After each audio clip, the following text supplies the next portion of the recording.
అందరికీ నమస్తే. రైతు రుణమాఫీ సాధ్యమా అని ఒక తీవ్రంగా చర్చ జరుగుతుంది. రైతు రుణమాఫీ త్వరగా చేసేస్తా అన్న రాష్ట్ర ముఖ్యమంత్రి రేవంత్ రెడ్డి గారు వారికి ఇబ్బందికర పరిణామాలు ఎదురు కాబోతున్నాయని చెప్పి మేధావులు చాలామంది ఆర్థిక నిపుణులు మాట్లాడుతున్నారు. ఒకవేళ ఇదే సాధ్యమైతే కేసీఆర్ చేస్తుండే కదా, ఆయన ఎందుకు చేయలేదు అన్న ఒక వాదన కూడా పైకి వస్తుంది. ఒక చిన్న విశ్లేషణ, ఒకటి నమస్తే తెలంగాణ ఒక వార్త వచ్చింది, అది మీకు చదివి వినిపిస్తా, వినండి. ఆగస్టు 15లోగా 2 లక్షల రుణమాఫీ చేస్తామని సీఎం రేవంత్ రెడ్డి చెప్తున్న మాటలు సాధ్యమయ్యే పరిస్థితి లేదంటున్నారు. ఆర్థిక నిపుణులు ఇందుకు పలు కారణాలు ఉదరిస్తున్నారు. ముఖ్యంగా బ్యాంకులకు తమ రుణాన్ని కార్పొరేషన్కు బదిలీ చేసేందుకు ఒప్పుకుంటాయా? ఇది కాని పని. నేను మొన్ననే చెప్పిన, ఎందుకంటే బ్యాంకు రుణాలు ఇవ్వకపోతే రుణమాఫీ ఎక్కడికి వెళ్తుంది? కానే కాదు. ఆయన ఏదో చెప్పేసిండు ఫ్లూగా చేస్తా అని. ఎందుకంటే నాలుగైతే నరం లేదు, ఏది వస్తుంది మాట్లాడేస్తున్నాడు అంతే.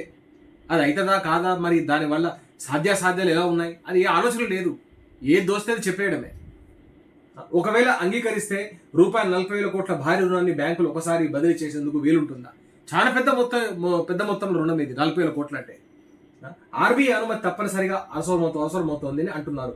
దీంతో పాటు కేంద్ర ప్రభుత్వ అనుమతి కూడా అవసరం కావచ్చని అభిప్రాయపడుతున్నారు. ప్రభుత్వం ఏర్పాటు చేయనున్న కార్పొరేషన్ ఆదాయాన్ని ఎక్కడి నుంచి చూపిస్తారనేది పెద్ద ప్రశ్న. కార్పొరేషన్ ఏర్పాటు చేస్తా అంటున్నాడు, అది ప్రభుత్వం ఏర్పాటు చేస్తున్న కార్పొరేషన్. దాంట్లో ఉండేది మళ్ళీ రేవంత్ రెడ్డి మనుషులే. వీళ్ళని ఎలా నమ్ముతాయి బ్యాంకులు? నమ్మలేవు కదా. ఎందుకంటే ఈయన ప్రభుత్వం ఎన్ని రోజులు ఉంటుందో ఎప్పుడు పోతుందో తెలియదు. అనాలోచితమైన నిర్ణయాలు, ఎవరిని సంప్రదించకుండా తీసుకుంటున్న ఒంటెద్దు పోకడ నిర్ణయాలు వెరసి ఏమవుతుంది, ప్రజలకు రైతులకు ఇబ్బందికరంగా మారుతుంది రేవంత్ రెడ్డి గారి వ్యవహారం. ఒకవేళ కోట్లలో 40,000 కోట్లు రుణమాఫీకి ఇస్తే ఏం జరుగుతుందో చెప్తాను, వినండి.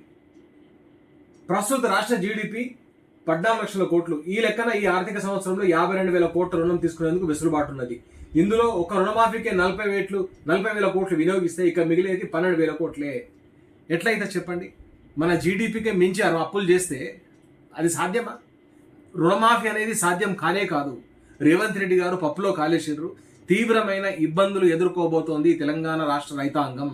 రానున్న రోజుల్లో రేవంత్ రెడ్డి గారి అనాలోచిత చర్యలతోని రైతాంగం చాలా ఇబ్బందులు పడబోతోంది.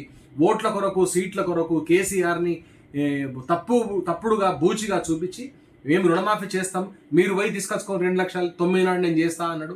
నేటి వరకు గడువు కాదు, ఆగస్టు కాదు కదా, ఇంకా 10 ఏళ్ళ ఆగస్టులో వచ్చినా కానీ రుణమాఫీ అనేది జరగది.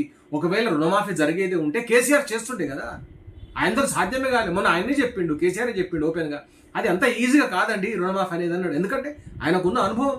ఆయన 10 ఏళ్ళు రాష్ట్ర ముఖ్యమంత్రిగా పనిచేసిండు, కొన్ని సంవత్సరాలు మంత్రిగా పనిచేసిండు, వ్యవహారాలు చూసినోడు, వ్యవహారాలు నడిపినోడు. ఆయన తెలియదా?